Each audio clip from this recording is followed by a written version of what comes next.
As games are played, data is often collected by game developers, but it can be shared or accessed by third parties like advertisers who are looking to learn things about us, like our habits and our interests. In the US, a law known as COPPA prohibits personal information from being collected on children under 13 without parental consent.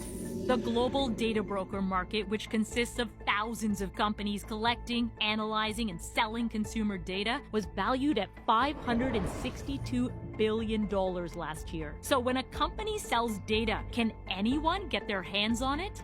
To find out, we're testing to see if we can buy kids' data, posing as game developers. We want to develop a kids' mobile game. We say we're looking to learn where kids are spending time to help us market our own game and reach out to 4 companies that sell location data. All 4 companies tell us they don't have data on children. None of our data will have devices that are owned by or leveraged by anyone under 16. But they give us the pitch. Strings together things to show people's routes. And even get candid. It's getting a little creepy, but it works, right? I mean, it's the nature of the beast with location data. It can feel like Big Brother. Despite feeling like Big Brother, the brokers say the data they're selling is anonymous because there aren't any names attached to it. Most companies require buyers to sign a contract stating they won't try to identify who the data belongs to.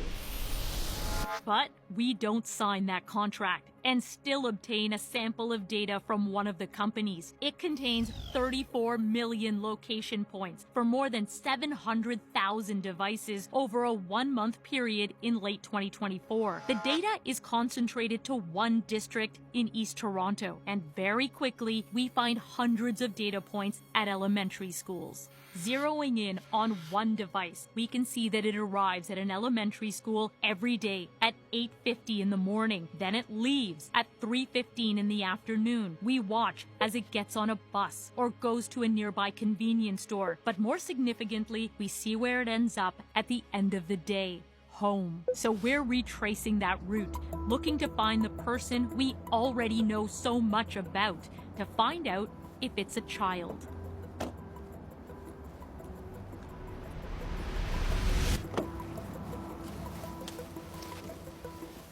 All right, so we knocked on the door of the home that the data led us to and did confirm children do live there. 3 of them go to the nearby elementary school, and one of them told us he takes the phone to school with him every single day. So it's likely his location data that we've obtained. Unlike in the US and EU, in Canada, there are no child-specific privacy laws. Canada's Privacy Commissioner Philippe Dufresne says it's one of his top priorities. We will champion children's privacy rights. We share the findings of our investigation with his office, but they say they're not in a position to specifically comment and decline our request for an interview. Until regulations are strengthened, there are some steps you can take to protect your children. On an Apple device, under tracking, you can turn off Allow Apps to Request to Track. And on Android devices, under Ads, you can delete your advertising ID altogether.